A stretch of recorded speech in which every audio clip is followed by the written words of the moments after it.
Bapak Ibu semua yang saya hormati, tentu hal materi yang saya sampaikan tidak lepas dari Undang-Undang Nomor 7 Tahun 2017 tentang Pemilu, dan juga tadi perubahannya Perpu Nomor 1 Tahun 2022, yang perubahannya sebenarnya tidak banyak Perpu itu. Satu hanya mengenai pembentukan KPU dan Bawaslu di Provinsi Papua. Ada 4 kan? Jumlah anggota DPR yang tadinya 560 jadi 580, nambah 20, mungkin ditambah 44. Ya.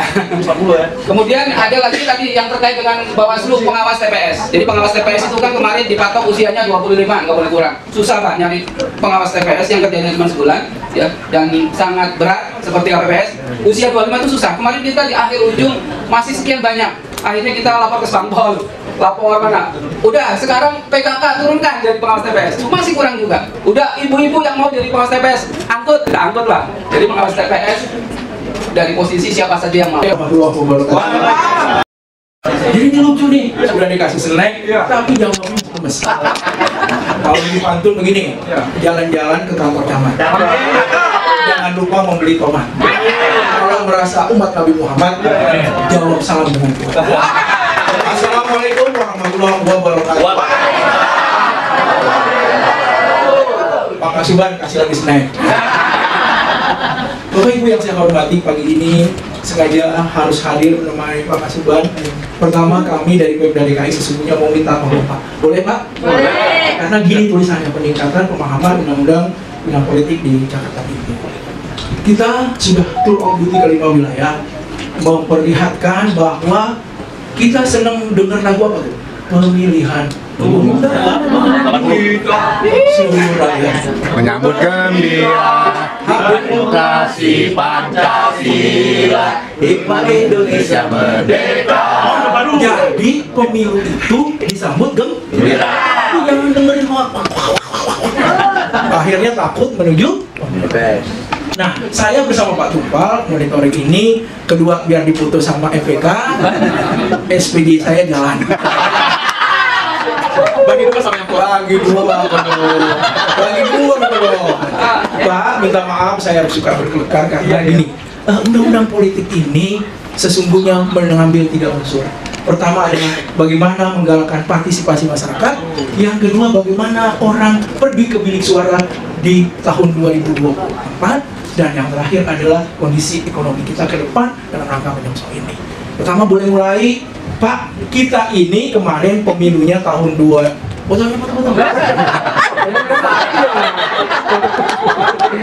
Kemarin kita pemilunya,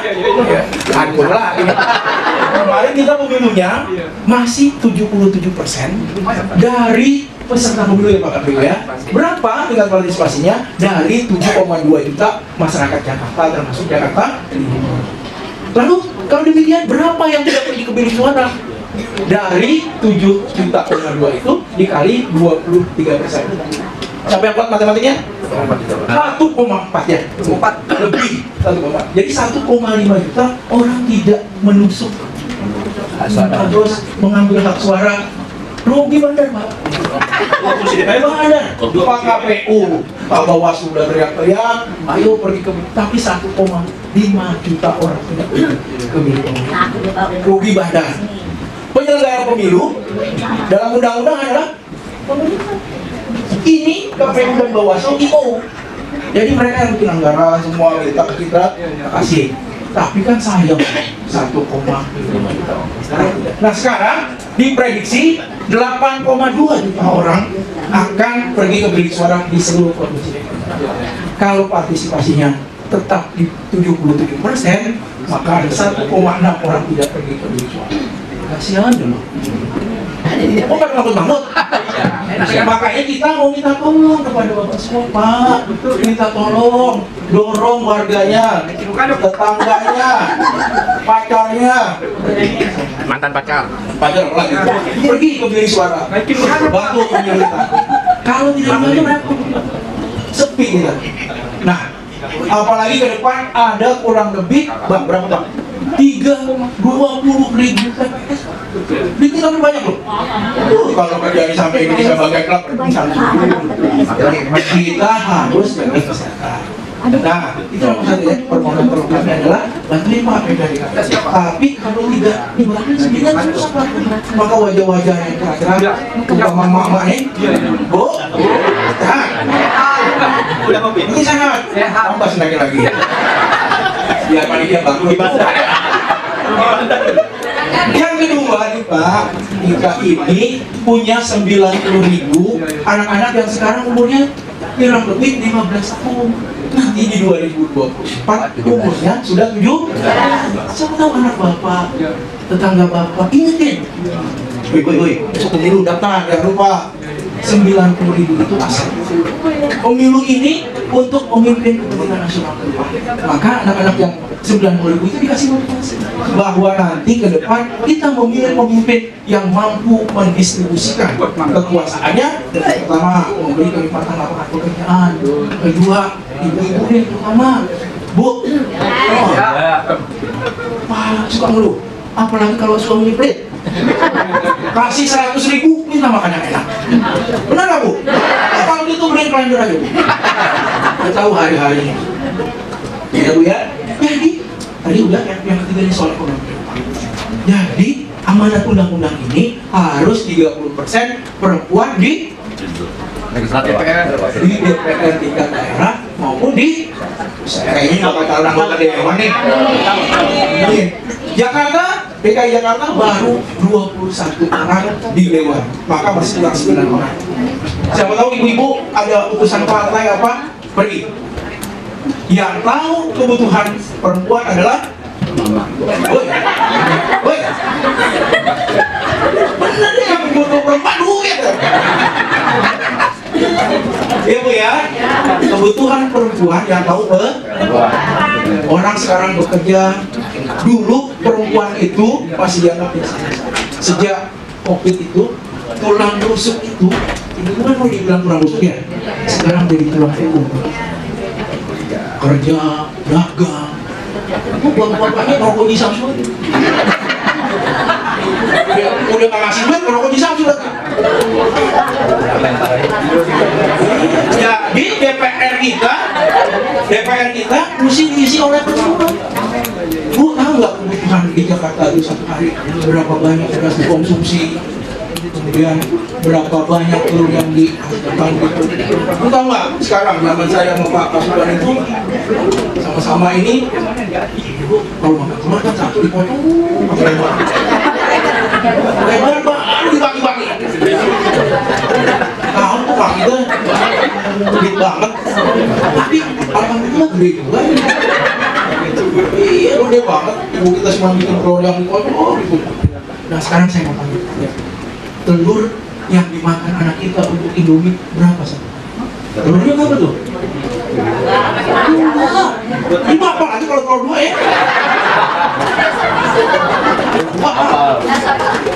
Ini ada 3 soal ya. Makanya perempuan harus ada. Kenapa saya katakan harus? Karena kebutuhan yang tahu. Satu hari kebutuhan beras di DKI di mana-mana saya cerita 3.000 ton.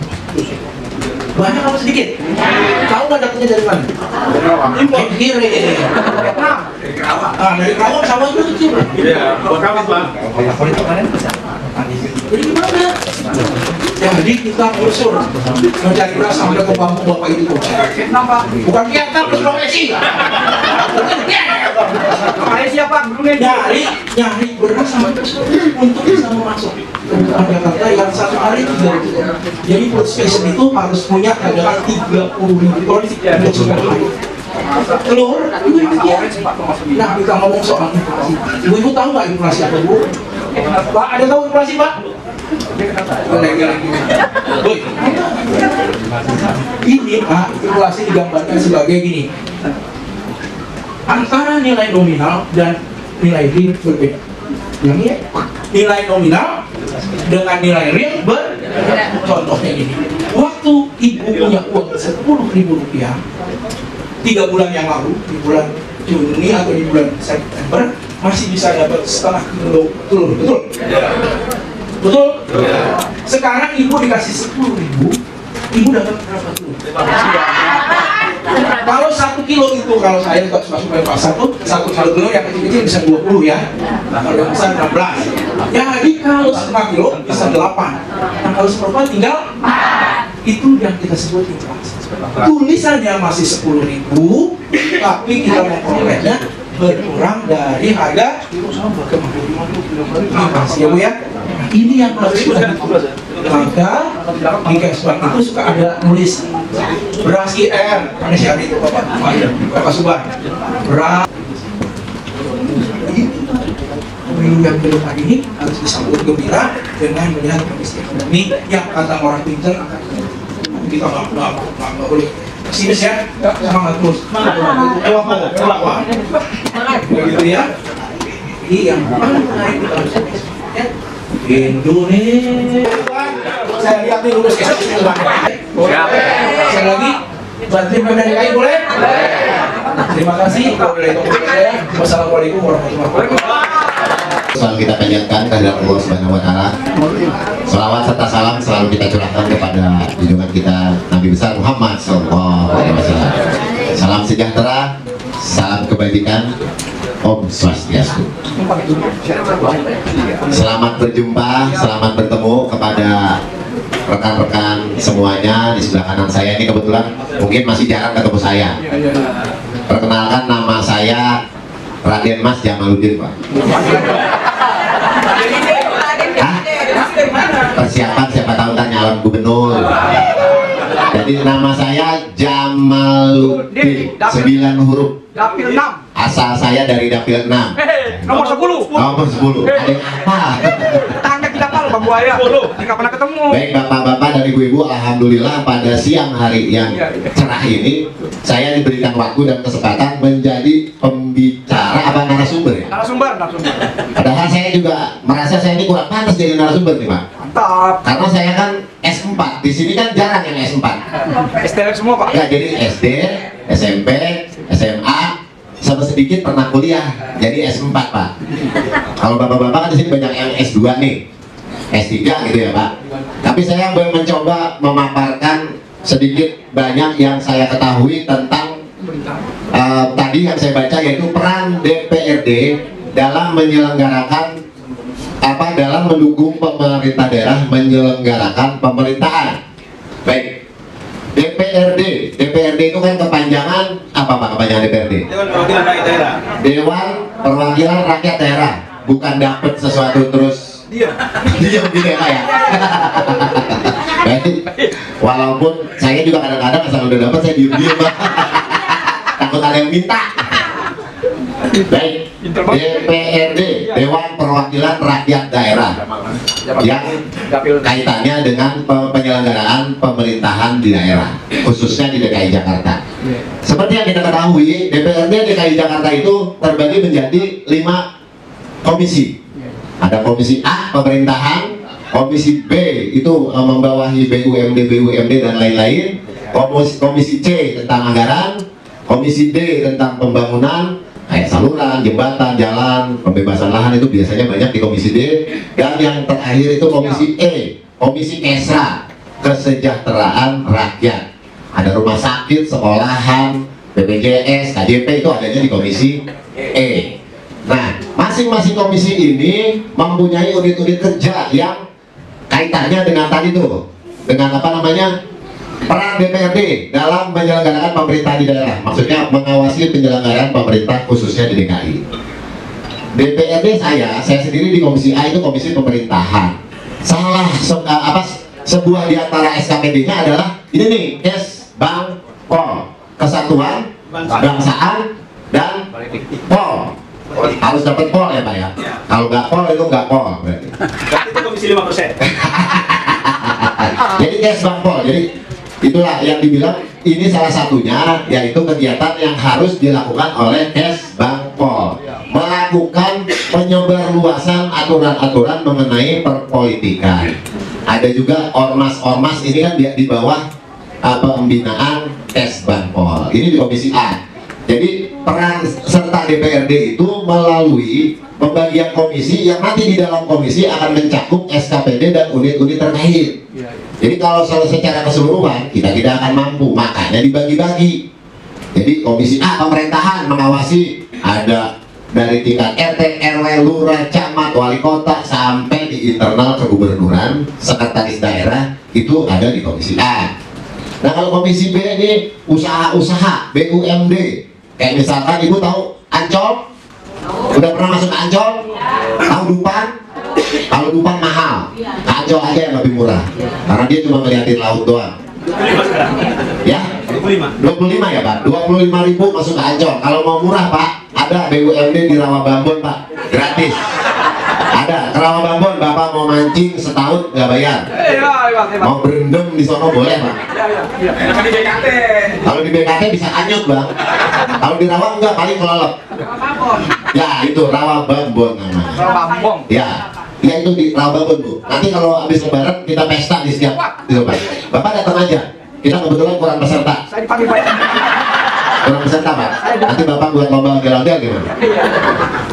Jadi itulah peran DPRD dalam penyelenggaraan pemerintahan daerah itu. Jadi kami DPRD itu kan namanya kalau nggak salah itu legislatif ya Pak ya? Iya, legislator. Nah kalau pemerintah itu namanya kan eksekutor, berarti eksekutif.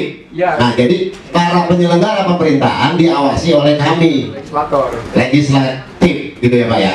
Nah jadi peran serta DPRD adalah melakukan pengawasan apakah yang dilakukan para eksekutor atau eksekutif ini tepat sasaran. Misalnya dia bangun jembatan, di bawahnya sekarang jembatan itu Pak nggak ada kali loh Pak. Dia kan harusnya dibangun jembatan itu kalau bawahnya ada sungai Pak. Sekarang dia bangun jembatan bawahnya jalan. Kalau orang zaman dulu kalau bikin jembatan berarti bawahnya sungai. Kalau orang sekarang bangun jembatan bawahnya jalan. Di atas jembatan ada jembatan lagi, bisa berlapis-lapis tuh jembatan. Jadi seperti itu. Jadi peran serta DPRD itu adalah melakukan fungsi pengawasan. Salah satunya tuh kalau misalkan ada pembangunan yang dikeluhkan masyarakat, nah kita akan menghubungi pihak eksekutif. Bapak eksekutif, pembangunan Anda sepertinya dikeluhkan oleh masyarakat.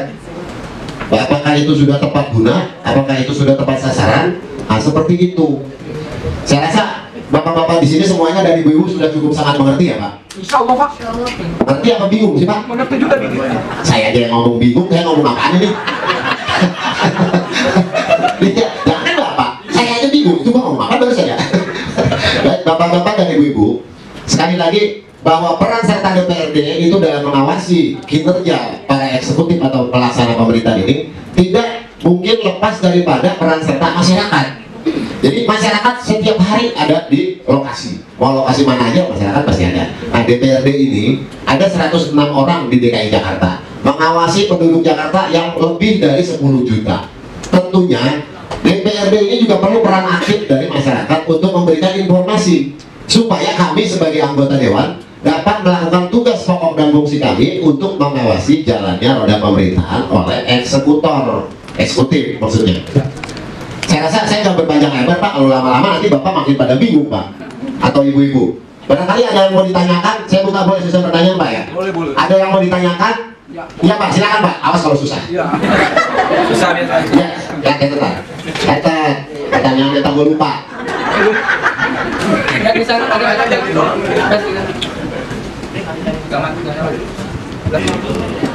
Pak lokal ya merupakan aspirasi yang disampaikan, namun demikian saya tadi memberikan aspirasi dan support, tapi alangkah iloknya kita juga bercermin dari saya ini bersupport tapi mengingatkan sama kawan-kawan, boleh kita mengusulkan tapi kita lihat kinerjanya. Saya ini sekarang ini tidak punya siapa-siapa secara politis Pak, tapi saya tunjukkan dengan kinerja. Jadi pendekatan saya pendekatan kinerja. Saya nggak peduli siapa orangnya, pendekatan kinerja. Ada pendekatan politik, ada pendekatan juga ekonomi. Pendekatan kinerja ini secara program, konsepsi, pendekatan konsep. Bagaimana saya mencoba melakukan terobosan-terobosan. Jangan melihat kita mau sesuatu yang enak, tapi kita tidak mau menunjukkan kinerja kita. Dimana kita program-program kita jalan tidak? Buat apa kita kalau program tidak jalan? Kalau perlu kita keluar bagian anggaran tanpa harus menggantungkan dari APBD atau KPK yang ada. Kita harus berani berkorban. Itu apa yang disampaikan oleh Presiden Soeharto. Itu jar basuki mawabeo orang Jawa. Kita harus berani berkorban, menunjukkan kepada dunia menentukan pada Jakarta. Kita harus bekerja. Nah, dari situ orang akan lihat. Kalau perlu juga diangkat dengan media. Jadi itu, saya support kawan-kawan untuk kearifan lokal itu lebih ditingkatkan. Tapi ingat, dengan catatan Pak Ketua Dewan, Pak Jamaluddin, kalau ingin sampaikan, teman-teman juga harus mengerti. Tingkatkan kinerjanya, tingkatkan programnya. Tapi saya tidak akan membuka sari-sari pada artinya ini cukup buat buat pemahaman kawan-kawan di sini. Saya kira itu aja, Pak Jamaluddin. Sekian, terima kasih. Assalamualaikum warahmatullahi wabarakatuh. Bapak kita dan bapak kita, karena itu kan abang kita, kalau ini bapak kita. Dan yang satu lagi tadi bapak komandan kita. Saya rasa bapak-bapak tidak membaca berita.